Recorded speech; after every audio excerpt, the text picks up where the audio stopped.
Você acha que para desmamar do açúcar, a dificuldade é a mesma para um jovem, para um idoso, para um adulto? Pergunta boa, hein? Eu não sei. Não, pergunta excelente, pergunta. Olha só, pro idoso já é um pouco mais difícil, porque ele começa a desenvolver, alguns deles, não é regra, começa a desenvolver o tal do paladar infantil. Ele volta naquela questão da infância, né? Gosta de doce. Você tem noção, tem idoso, se você tirar o doce dele, ele te bate. Mas pro adulto, pro jovem, é melhor. Principalmente porque a gente consegue conscientizar ele melhor. O idoso já entra na questão da pessoa falar, já tô meus últimos anos de vida, né? Os próprios familiares pensam essa bobagem, não tem nada a ver uma coisa com a outra. E muitas vezes, por achar que aquele açúcar não está causando grandes problemas. E tá. É uma das fases onde a gente tem que brigar o máximo possível para diminuir a inflamação. E o excesso de açúcar inflama.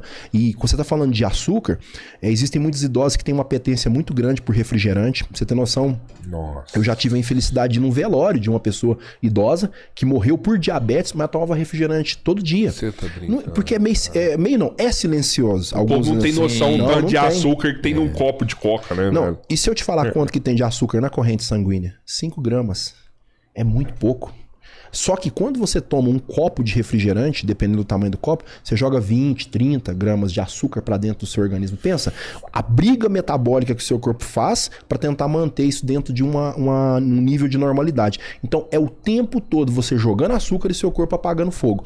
Só que chega um momento que o corpo não dá conta mais disso. Eu brinco muito que os nossos órgãos, né, não é uma regra geral, mas eles têm sim um prazo que ele começa a apresentar uma certa diminuição no padrão de funcionamento dele. É como se o órgão estivesse envelhecendo. Um bom exemplo são nossas vistas, né? Com o passar dos anos, muita gente passa a ter que usar um óculos. Isso não é diferente com o pâncreas. Então, se o pâncreas a vida inteira foi massacrado com excesso de açúcar, nessa fase onde a pessoa já está mais idosa, que já diminuiu a massa muscular também, que é um grande captador de glicose, e ainda tem uma ingestão muito grande de açúcar, fica difícil o corpo manter esses 5 gramas ali. O açúcar não tem nenhuma porção de açúcar que o corpo precisa. Você fala a necessidade de usar o açúcar? Porque o corpo pede. Pede. Se ele pede, não vejo que ele seja tão ruim. Não, de forma alguma. O grande problema é da onde que vem esse açúcar.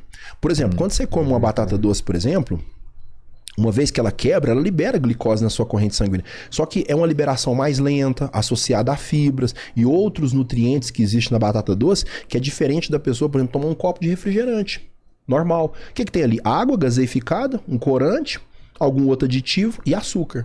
Ou a pessoa ir lá e comer um doce. O grande problema, e muito boa a sua pergunta, é o disparo constante de grandes quantidades de açúcar. E respondendo o que você falou, existem sim. Os rins é um órgão que precisa muito de açúcar, as hemácias precisam de açúcar, as células nervosas, tanto do sistema nervoso central como periférico, precisa de açúcar.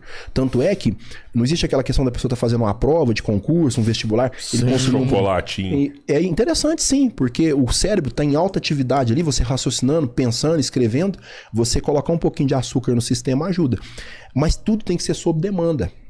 O grande problema das pessoas hoje é que elas não têm uma demanda calórica suficiente para essa carga de açúcar que elas comem. Cara, eu vou te falar assim, eu já falei isso aqui, eu não tô pronto para açúcar não, velho. Meu irmão, por exemplo, ele ia treinar e levava um pedaço de rapadura, assim, ó. Sim. Não sei se era lógico isso ou se é correto, mas você percebe? Ele ia treinar, ele não tomava pré-treino nem nada, ele levava um pedacinho de rapadura. Uma energiazinha. Olha que interessante. Não que isso possa ter acontecido com seu irmão, e tem pessoas que têm o hábito, não acontece.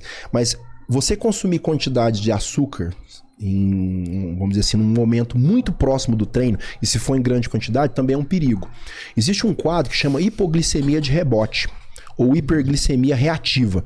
Como é que funciona isso? Imagina a pessoa, maltodextrina. Hoje a gente nem vê o pessoal tomar isso mais, mas era muito comum. A pessoa ia pra academia, lembra? Não vê mais, né? A pessoa levava um copão de malto, punha lá, sei lá, 50, 80, 100 gramas de maltodextrina, diluía e ia tomando aquilo.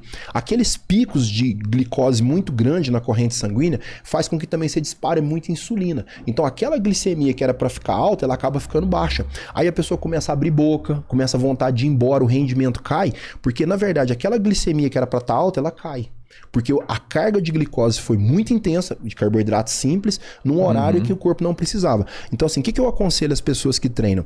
Quer fazer um aporte de carboidrato? Faça ele 1 hora, meia hora antes, com carboidrato de baixo índice glicêmico, que você vai conseguir estocar glicogênio. Aí é diferente, porque o glicogênio ele é uma reserva de carboidrato que nós temos, tanto no fígado como no músculo, mas ela é liberada de forma lenta. É diferente de você dar picos.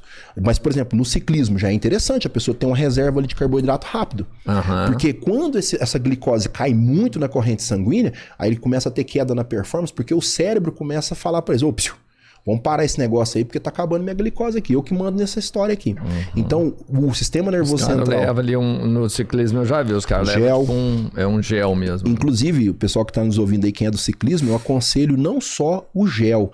Tem gente que faz um pedal todo no gel, ele tem um rendimento, mas ele não imagina o quanto que ele pode ter um rendimento melhor se ele também utilizar a gordura, o TCM, que é o triglicéride de cadeia média, que tem inclusive no coco.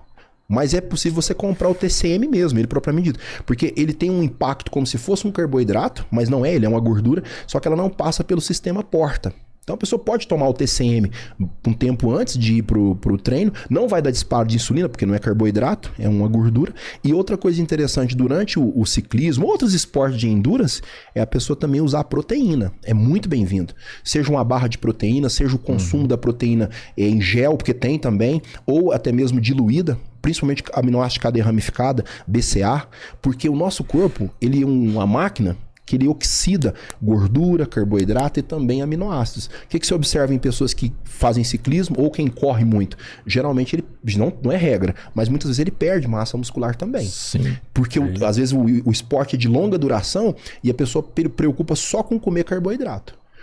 Resolve a questão energética? Sim, mas ele não pode esquecer que quando você tem um turnover, que é uma carga muito baixa de aminoácidos circulando na corrente sanguínea, e seu corpo não gosta que isso baixa, ele começa a mexer onde não deve, que é na massa muscular. Né? E principalmente fazer uma refeição rica em proteína assim que acaba a sessão de exercício físico. Seja corrida, ciclismo ou qualquer coisa dessa natureza. O corpo do ciclista, ele é quase zero de gordura no corpo, assim, mas... muita massa muscular, mas não é aquela massa desenvolvida, né? Mesmo, é um cara bem mirrada. Bem magro, seco, mas magro e trincado. Não, e você pensa o gasto calórico de um cara pedalando 2 horas e meia, 3 horas. Nossa. Então é isso. Em alta velocidade, né?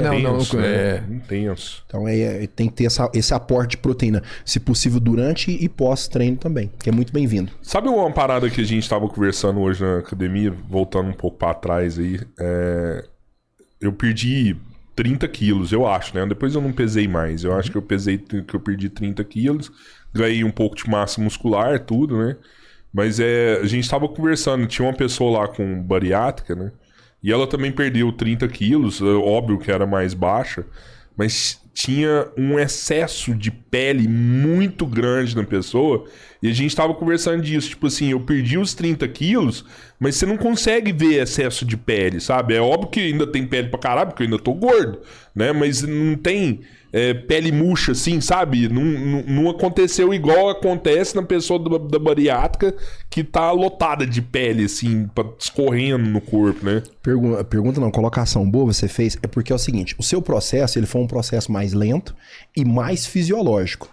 E nesse processo você não degrada uma proteína chamada colágeno de forma tão intensa quanto uma restrição calórica. Vamos pensar o seguinte, a pessoa está acostumada a ingerir, sei lá, 5.000 calorias por dia, de alimentação suja mesmo. Ele vai lá e faz a bariátrica. Ele se alimenta por um copinho. Vamos supor que cai aí para 1.000 calorias. Estou sendo bonzinho. 1.000 calorias. Pai, são 4.000 calorias a menos. Então ele vai perder peso muito rápido, mas ele vai degradar a proteína. E quando a gente fala de proteína, a pessoa pensa que é só massa muscular. Não, mas tem outras proteínas que estão espalhadas pelo nosso corpo, inclusive debaixo da pele, que é colágeno. Ele perde colágeno, ele perde elastina, ele perde fibra muscular também. Por isso que fica aquela sobra de pele muito grande. No seu caso, não, foi mais lento. E uma coisa muito boa, que dá para ver em você, você também ganhou massa muscular. Sim. Por isso que às vezes essa perda de peso que você teve, ela foi até maior. A perda de peso, não, a perda de gordura, só que compensou. Entende? Aí no fim das contas, dá uma somatória um pouco menor do que você imagina. Mas no fundo, você perdeu bem mais. Isso acontece. Eu falo isso pra todo mundo. Tipo assim, fala assim, perdi 30 quilos. Eu falo pra todo mundo que ele perdeu, tipo assim, ele perdeu mais de 40. Porém... Mas é gordura, não peso. Ele perdeu gordura, ele perdeu mais de 40 quilos. Mas você ganhou massa, então quando você pesa ali, como você ganhou massa magra, na balança não mostrou os 40 quilos de gordura que você perdeu. Mas não é incrível, mostra, né, cara? Você emagrecer sem ter excesso de pele, né, velho? Isso. Porque é outro problema da bariátrica, né? Tipo assim, você sabe que você vai fazer outra cirurgia depois. Porque aquilo lá, sim, cara, acho que nem dá pra tirar tudo. É minha opinião. Eu acho até mais feio, assim, sabe? Do que o corpo, do que o gordo, assim, sabe? O gordo é bonitinho, ele é brilhoso, né, tal. Agora, você magro com aquela pele escorrendo no seu corpo... Uma coisa também que com certeza você teve na sua dieta foi um aporte bom de proteína. Lembra no início que nós conversamos sobre isso? Que você... vai fazer um processo de emagrecimento, você não pode negligenciar o consumo de proteína, que é o que muitas pessoas fazem, justamente por esse medo de proteína. Olha, que proteína lesiona os rins, que é isso, que é aquilo, da pedra. Não é bem assim. É só se a pessoa fizer de propósito. Vou ingerir aqui, sei lá, 7, 8 gramas de proteína por quilo peso e ainda de quebra eu não vou me hidratar direito. Mas nesse processo de emagrecimento, um dos erros mais comuns é a pessoa não ingerir proteína suficiente. Como eu falei, nosso corpo não tem de onde tirar. Ele não produz aminoácidos de outras fontes. Não tem jeito. Só pra você ter noção, quando você precisa produzir glicose, existe um processo chamado neoglicogênese. O corpo pega aminoácido, ele pega gordura e ele consegue transformar. Quando você precisa de produzir gordura, tem a lipogênese, que pega o excesso de proteína, às vezes até de carboidrato e forma gordura. Mas não tem como seu corpo tirar proteína da onde que não tem, da onde que não vem. Mas vamos falar sério, o carboidrato é mais gostoso que a proteína, não é? Com certeza. Você concorda com isso daí? Nunca. Com honestidade, porque é muito mais gostoso. Nunca. Mas depende de quanto tipo mais gostoso que carne? Não. Depende do quanto que a pessoa gosta de carne. Mas eu falo gostoso no sentido da associação. Você quer ver um exemplo que a gente associa no Brasil, né? É muito comum. O arroz, o feijão, uma carne. Seja um frango. Aí você fecha o contexto. Mas você tá falando do carboidrato só ele sozinho? Ah, cara, tipo assim, você falou mal pra caralho de pão aqui. Você gosta do pão? Não, mano, pão tem que ter, cara. Mas você sabe por quê? Mas você com sabe carne dentro. Aí, já pensou na carne. Mas não tem nada melhor que carne, não, mano. Você sabe por quê que o carboidrato, não mais o pão, é prazeroso, é crocante, é gostoso, já tem a tradição. E quando você come carboidrato, você tem disparos de endorfinas, como eu falei. A glicose, ela faz isso, a sensação, né? E quer queira, quer não, isso faz parte mesmo da nossa cultura de consumir pão e outras coisas mais. Mas o grande problema que eu falei são alimentações dissociadas de nutrientes. Quando você pega um pãozinho de sal normal, infelizmente ele é desprovido de uma série de nutrientes que são importantes. Tanto é que você pode observar que na farinha de trigo especial, essa branca, fala assim, enriquecida com ácido fólico, enriquecida com ferro. Eles fazem questão de deixar isso bem estampado na embalagem para mostrar para as pessoas que aqui tem um certo enriquecimento. Que se você ficar nessa alimentação ao longo do tempo, você vai ficar com deficiência. E o grande problema é que nem sempre esses tipos de aditivos que eles colocam de vitaminas e minerais não é tão biodisponível do que se você conseguisse obter isso da alimentação. Por exemplo, ácido fólico. Sempre eu pego pessoas com vitamina B9 baixa. B9. Falta de comer vegetais verdes escuros, principalmente. E hoje mesmo eu atendi um menino lá, o pai dele falou, não come mesmo não come nada de vegetal. E aí fica devendo a B9. Vegetal verde escuro? Brócolis, por exemplo. Tá. Ainda tem proteína um pouco. Sim, né? ele evita o cabelo de ficar branco? Depende. Não é bem uma regra. Tem uma substância que chama PQQ, que é muito usada para isso. Mas assim, a questão do cabelo ficar branco, ela tá muito mais ligada a uma questão genética do que só de nutrientes. Sim. Você tem noção, esse moleque aqui, ó, 14 anos de idade, ele começou a ter cabelo branco com 9 anos de idade. Você pinta o cabelo, não pinta? Você acha que eu sou bobo? Eu vou ter que pintar, velho. Um amigo meu da polícia... Na hora que você falou que o homem tem que cuidar, um amigo meu da polícia virou e falou assim, cara, eu vou te dar uma tinta, você tem que pintar essa barba, você tem que se cuidar, velho. E puxou sua orelha. Aí eu falei assim, mano, pintar a barba. Ele falou, cara, todo mundo pinta. E depois que ele falou isso, depois eu fui olhando, vários homens pintando a barba mesmo, mano. Mas eu vou te falar assim agora, você tocou no assunto, eu vou ter que passar por ele também. Eu já falei assim, eu não gosto de ficar falando, mas assim, eu tento dar sinais, sabe? Aquela história de que se um dia eu for milionário, eu não vou falar nada, mas haverão sinais. Cara, ele vai lá, ele faz a barba no barbeiro, eu falo, não, cara, ficou bom pra caramba. Você entende? Porque ele vai largando, ele é largado, mano. Tipo assim, quando ele faz, eu falo pra ele, não, mano, ficou bom pra caramba. Deu até uma responsabilidade pra você falar. Você viu o que você falou, ninguém contestou o que você fala, mas... Só de ter dado Só de ter dado esse talento. Eu sou largadão, tem que ver quando eu largo a unha, velho. Tem vezes que eu fico Não, é horrível, mano. Tipo assim, você percebe isso? Não, eu tenho um vídeo da unha a unha dele. é zoeira. Você tem uma prova. Tem, não. Tá lá no nosso Instagram, vai lá e cortou a unha. A gente foi fazer um vídeo lá na televisão, lá do programa do amigo nosso. O moleque dele tá rindo ali, velho. Ele foi cortar a unha pra pôr, tipo, numa vitamina maluca lá.